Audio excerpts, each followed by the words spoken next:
ಬಸವಣ್ಣನವರು ಒಂದು ಕಡೆ ಬಹಳ ಸುಂದರವಾಗಿ ಹೇಳ್ತಾರೆ, ಯಾವುದು ಇದ್ದರೆ ಮನುಷ್ಯನಲ್ಲಿ ಯಾವುದು ತೊಲಗಿ ಹೋಗುತ್ತೆ ಅನ್ನುವಂಥ ವಿಚಾರವನ್ನ ಈ ವಚನದಲ್ಲಿ ಬಹಳ ಸುಂದರವಾಗಿ ಹೇಳ್ತಾರೆ. ನಮ್ಮಲ್ಲಿರ್ತಕ್ಕಂತಹ ಅಜ್ಞಾನ ದೂರವಾಗಬೇಕಾದ್ರೆ ನಾವು ಏನಾದರೂ ಒಂದು ಇಟ್ಕೋಬೇಕಲ್ಲ ಜೊತೆಗೆ. ಅದಕ್ಕೆ ಬಸವಣ್ಣನವರು ಹೇಳ್ತಾರೆ, ಜ್ಞಾನದ ಬಲದಿಂದ ಅಜ್ಞಾನದ ಕೇಡ ನೋಡಯ್ಯ. ನಿನ್ನಲ್ಲಿ ಜ್ಞಾನ ಅಂತಕ್ಕಂತಹದ್ದಿರಬೇಕು. ಜ್ಞಾನ ಅಂದ್ರೆ ಏನು? ಅರಿವು, ತಿಳುವಳಿಕೆ, ಪ್ರಜ್ಞೆ, ಜಾಗೃತೆಯಿಂದ ಕೂಡಿರ್ತಕ್ಕಂತಹದ್ದು, ಸದಾ ಎಚ್ಚರದಿಂದ ಕೂಡಿರ್ತಕ್ಕಂತಹದ್ದೇ ಜ್ಞಾನ. ಈ ಜ್ಞಾನ ಅನ್ನತಕ್ಕಂಥದ್ದು ಯಾವನಲ್ಲಿ ದೃಢವಾಗಿ ಇರ್ತದೆಯಲ್ಲ, ಅದರಿಂದ ಅವನಲ್ಲಿರ್ತಕ್ಕಂತಹ ಅಜ್ಞಾನ ಅಂತಕ್ಕಂತಹದ್ದು ತೊಲಗಿ ಹೋಗ್ತಾ ಇದೆ. ನಮ್ಮಲ್ಲಿರ್ತಕ್ಕಂತಹ ಅಜ್ಞಾನವನ್ನು ನಾವು ಅಳಿಸಿ ಹಾಕಬೇಕಾದ್ರೆ, ನಾವು ಸುಜ್ಞಾನಿಗಳಾಗಬೇಕಾದ್ರೆ ನಮ್ಮಲ್ಲಿ ನಾವು ಜ್ಞಾನವನ್ನು ವೃದ್ಧಿ ಮಾಡಿಕೊಳ್ಳಬೇಕು. ಅದಕ್ಕೆ ಹೇಳ್ತಾರೆ, ಜ್ಞಾನದ ಬಲದಿಂದ ಅಜ್ಞಾನದ ಕೇಡ ನೋಡಯ್ಯ, ಜ್ಯೋತಿಯ ಬಲದಿಂದ ತಮಂಧದ ಕೇಡ ನೋಡಯ್ಯ. ಎಂಥ ಮಾತು! ತಮಂಧ ಅಂದ್ರೆ ಏನು? ಕತ್ತಲು. ಪ್ರಪಂಚದಲ್ಲಿ, ಇಡೀ ವಿಶ್ವದಲ್ಲಿ ಅತ್ಯಧಿಕವಾಗಿ ವ್ಯಾಪಿಸಿಕೊಂಡಿರ್ತಕ್ಕಂತಹದ್ದು, ಬೃಹದಾಕಾರವಾಗಿ ವ್ಯಾಪಿಸಿಕೊಂಡಿರ್ತಕ್ಕಂತಹದ್ದು, ಎಲ್ಲಿ ನೋಡಿದರಲ್ಲಿ ಇರ್ತಕ್ಕಂತಹದ್ದು, ಅತೀ ದೊಡ್ಡದಾಗಿರ್ತಕ್ಕಂತಹದ್ದು ಯಾವುದು? ಆಲೋಚನೆ ಮಾಡ್ರಿ, ಯಾವುದು ದೊಡ್ಡದು ನೋಡ್ರಿ. ಎಲ್ಲಾ ಕಡೆ ವ್ಯಾಪಿಸಿಕೊಂಡಿರ್ತಕ್ಕಂತಹದ್ದು ಯಾವುದು ಅಂದ್ರೆ ಕತ್ತಲು. ಕತ್ತಲು ಎಲ್ಲ ಕಡೆ ವ್ಯಾಪಿಸಿಕೊಂಡು ಬಿಟ್ಟಿರ್ತದೆ ಅದು. ಈಗ ನೋಡಿದ್ರೆ ಯಾವಾಗ ಇಷ್ಟೊತ್ನಾಗ ಈ ಮೂಲೆಯಿಂದ ಹಿಡಿದು ಈ ಮೂಲೆಗೆ, ಈ ಕಡೆಯಿಂದ ಹಿಡಿದು ಈ ಕಡೆಗೆ, ಪೂರ್ವ, ಪಶ್ಚಿಮ, ಉತ್ತರ, ದಕ್ಷಿಣ, ಈಶಾನ್ಯ, ನೈಋತ್ಯ, ವಾಯುವ್ಯ, ಆಗ್ನೇಯ ಎಲ್ಲೂ ಬಿಡದಂತೆ ಕತ್ತಲು ವ್ಯಾಪಿಸಿಕೊಂಡು ಬಿಟ್ಟದ. ಹೌದಾ ಇಲ್ಲ? ಎಷ್ಟು ದೊಡ್ಡದಿರ್ಬೋದು ನೋಡ್ರಿ ಕತ್ತಲು. ಇದಿಷ್ಟೆಲ್ಲ ವ್ಯಾಪಿಸ್ಕೊಂಡದ್ದು. ಈ ಕತ್ತಲನ್ನ ತೊಳೆದು ಹಾಕಬೇಕಾದ್ರೆ, ಇದನ್ನ ತೊಳೆದು ದೂರ ಮಾಡಬೇಕಾದ್ರೆ ಏನು ಬೇಕು ಅಂದ್ರೆ, ಬೆಳಗಿನ ಜಾವ ಉದಯವಾಗ್ತಕ್ಕಂತಹ ಸೂರ್ಯ, ಆತನ ಆಕಾರ ಎಷ್ಟಿರ್ತತೆ? ಆತನ ಸೈಜ್ ಎಷ್ಟಿರ್ತತೆ? ಸೂರ್ಯ ಎಷ್ಟಾಗಲಿರ್ತಾನವ? ಆ ತಾಯಿ ಇಟ್ಕೊಂಬಂದಲ್ಲ ಹಣೆಯ ಮೇಲೆ ಕುಂಕುಮ, ನೀವೇನು ಕುಂಕುಮ ಇಟ್ಕೊಂಡಿರಲ್ಲವ, ಆ ಕುಂಕುಮದಷ್ಟೇ ಇರ್ತದದು ಸೂರ್ಯ. ಹೌದಾ ಇಲ್ಲ? ಸೂರ್ಯ ಅಷ್ಟೇ ತಾನೇ ಇರೋದು. ನೀವು ಹಣೆ ಮೇಲೆ ಇಟ್ಟುಕೊಳ್ತಕ್ಕಂತಹ ಕುಂಕುಮ ಎಷ್ಟಿರ್ತದಲ್ಲ, ಒಂದು ನಾಣ್ಯ, 1 ರೂಪಾಯಿ ಕಾಯಿನ ಅನ್ಕೊಳ್ರಿ, 10 ರೂಪಾಯಿ ಕಾಯಿನ ಅನ್ಕೊಳ್ರಿ, ಬೇಡ ಅಂಗೈದಷ್ಟು ಅಗಲ ಅಂತಾನು ಅನ್ಕೊಳ್ರಿ, ಇನ್ನೂ 1 ಅಡಿ ಜಾಸ್ತಿ ಅಂತಲೇ ಅನ್ಕೊಳ್ರಿ. ಅಷ್ಟೇ ಚಿಕ್ಕದಾಗಿರ್ತಕ್ಕಂಥ ಸೂರ್ಯ ಬಂದೊಡನೆ ಈ ಪ್ರಪಂಚದಲ್ಲಿರ್ತಕ್ಕಂಥ ಕತ್ತಲೆಲ್ಲ ಎಲ್ಲಿ ಹೋಗ್ತದೆ? ಕಾಣದಂಗಾಗಿ ಹೋಗ್ಬಿಡ್ತದೆ, ತೊಳೆದು ಹೋಗ್ತದೆ ಇಲ್ಲ. ಅದು ನಿಜವಾದ ಜ್ಯೋತಿ. ಅದಕ್ಕೆ ಹೇಳ್ತಾನೆ, ಜ್ಯೋತಿಯ ಬಲದಿಂದ ತಮಂಧದ ಕೇಡ ನೋಡಯ್ಯ. ವಿಶ್ವದಲ್ಲಿ ವ್ಯಾಪಿಸಿರ್ತಕ್ಕಂತಹ ತಮಂಧಕಾರ ಅಂತಕ್ಕಂತಹದ್ದು, ಕತ್ತಲು ಅಂತಕ್ಕಂತಹದ್ದು ಅಳೆದು ಹೋಗ್ಬೇಕಾದ್ರೆ ಆ ಜ್ಯೋತಿ ಬರಲೇಬೇಕು. ಹೌದಾ? ಇಲ್ಲೆಲ್ಲ ಸುತ್ತಲೂ ಕೂಡ ಕತ್ತಲು ಆವರಿಸಿದ್ರೂ ಕೂಡ ಈ ಒಂದು ಮಲ್ಲಿಕಾರ್ಜುನನ ಸನ್ನಿಧಾನದಲ್ಲಿರ್ತಕ್ಕಂಥ ಕೆಲವಾರು ದೀಪಗಳು ಆ ಕತ್ತಲನ್ನ ಓಡಿಸಿಬಿಟ್ಟಿದ್ದಾವೆ.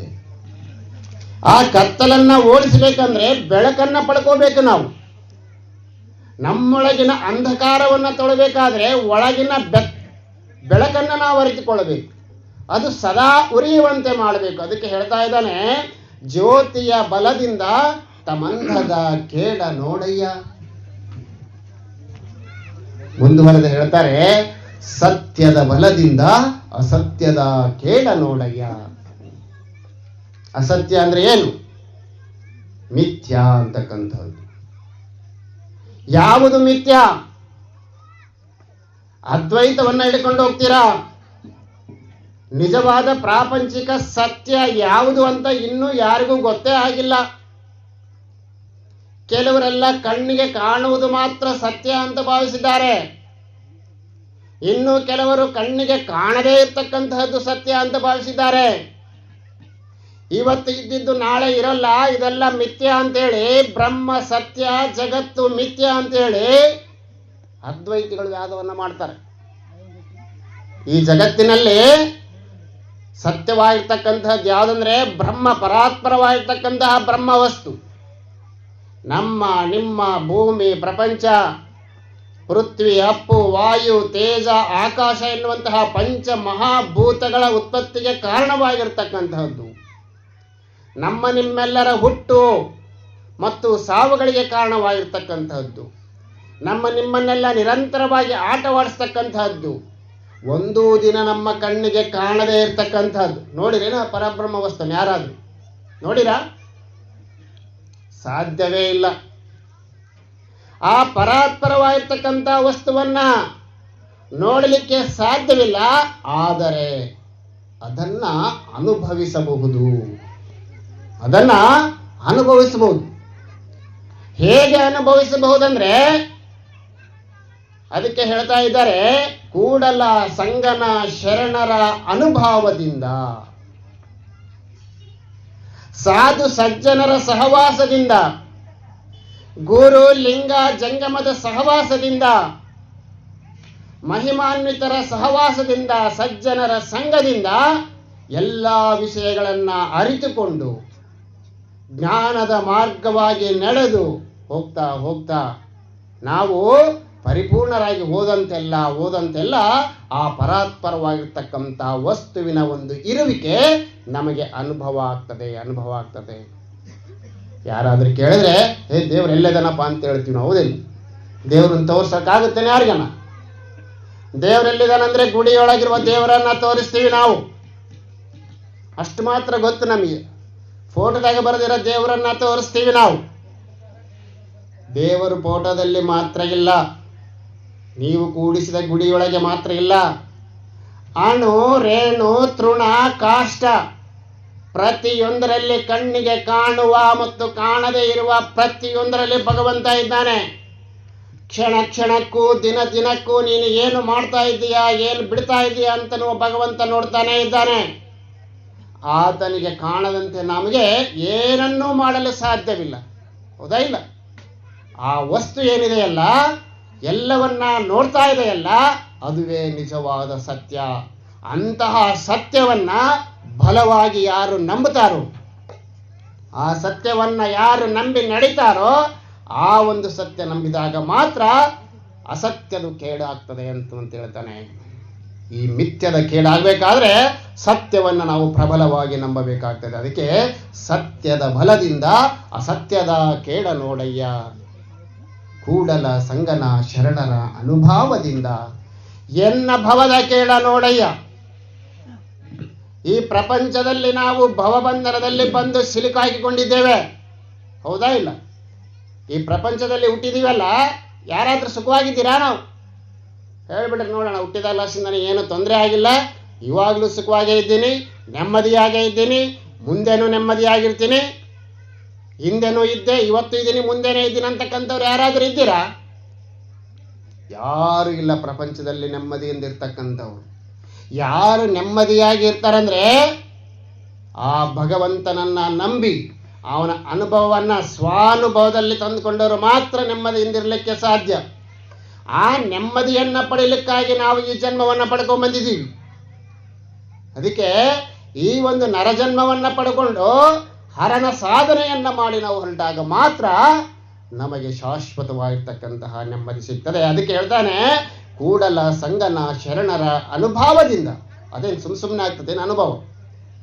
ಯಾರು ಸಜ್ಜನರು ಇರ್ತಾರಲ್ಲ, ಮಹಾತ್ಮರು ಇರ್ತಾರಲ್ಲ, ಅಂಥವರ ಒಡನಾಟದಲ್ಲಿರಬೇಕು. ಪುರಾಣ ಪ್ರವಚನಗಳನ್ನ ಶ್ರವಣ ಮಾಡಬೇಕು. ಪುರಾಣ ಪುಣ್ಯಕಥೆಗಳನ್ನು ಕೇಳ್ತಾ ಇರಬೇಕು. ಇಂತಹ ಶ್ರವಣಾದಿಗಳನ್ನು ಮಾಡ್ತಾ ಓದಂತೆಲ್ಲ ಒಳಗಡೆಯಿಂದ ಇರತಕ್ಕಂತಹ ಅಂತರಂಗ ಅರಳುತ್ತಾ ಹೋಗ್ತದೆ. ಆಗ ಭಗವಂತ ಹತ್ತಿರವಾಗ್ತಾನೆ. ಯಾವಾಗ ಭಗವಂತ ಹತ್ತಿರದಾದಾಗ ನಮ್ಮಲ್ಲಿರ್ತಕ್ಕಂತಹ ಭವ ಅಂತಕ್ಕಂಥದ್ದು ಅಳಿಸಿ ಹೋಗ್ತದೆ ಅನ್ನುವಂತಹ ವಿಚಾರ. ಅದಕ್ಕೆ ಬಸವಣ್ಣನವರು ಬಹಳ ಸುಂದರವಾಗಿ ಹೇಳ್ತಾರೆ, ಕೂಡಲ ಸಂಗನ ಶರಣರ ಅನುಭಾವದಿಂದ ಎನ್ನ ಭವದ ಕೇಳ ನೋಡಯ್ಯ. ಅಂತಹ ಭವಬಂಧನದ ಜಾಲವನ್ನ ತೊಡಗಿಸುವಂಥವರು ಯಾರು? ಮಿಥ್ಯವಾಗಿರುವ ಈ ಪ್ರಪಂಚದ ಸತ್ಯದ ಅರಿವನ್ನ ತಿಳಿಸಿಕೊಡ್ತಕ್ಕಂಥವರು ಯಾರು? ಯಾವ ಈ ಅಜ್ಞಾನದಿಂದ ತುಂಬಿರ್ತಕ್ಕಂಥ ಈ ಪ್ರಪಂಚಕ್ಕೆ ಬಂದಿರ್ತಕ್ಕಂಥ ನಮಗೆ ಸುಜ್ಞಾನದ ಉಪದೇಶವನ್ನು ಮಾಡ್ತಕ್ಕಂಥವನು ಯಾರು?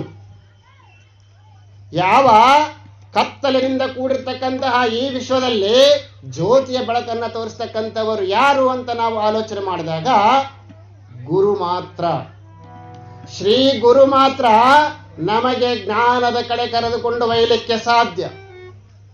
ಆ ಗುರುವಿನ ಅನುಗ್ರಹ ಇಲ್ಲದೆ ಯಾರೂ ಕೂಡ ಮುಂದೆ ಬರಲಿಕ್ಕೆ ಸಾಧ್ಯವಿಲ್ಲ.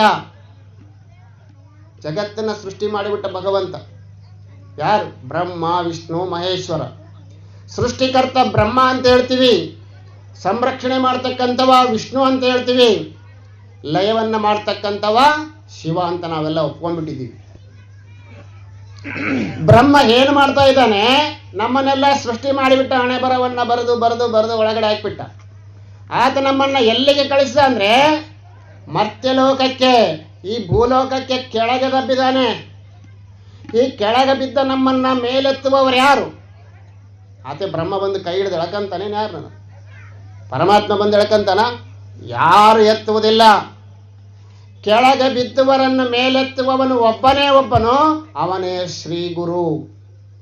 ಆ ಗುರು ಮಾತ್ರ ನಿನಗೆ ಜ್ಞಾನದ ಉಪದೇಶವನ್ನ ಮಾಡಿ, ಭಗವಂತನ ಆದಿಯನ್ನ ತೋರಿಸಿ, ಸದ್ಭಕ್ತಿಯಿಂದ ನಡೆಯುವಂತೆ ಮಾಡಿ ನಿನ್ನನ್ನ ಈ ಒಂದು ಮರ್ತ್ಯ ಲೋಕದಿಂದ ಮತ್ತೆ ಮೇಲಿನ ಲೋಕಕ್ಕೆ ಕಳಿಸ್ಕೊಡ್ತಕ್ಕಂಥವನು ಗುರು ಮಾತ್ರ. ಅದಕ್ಕೆ ಹೇಳ್ತಾನೆ, ಗುರುವಿನ ಗುಲಾಮನಾಗುವ ತನಕ ದೊರೆಯ ದಂಡ ಮುಕುತಿ ಅಂತೇಳಿ.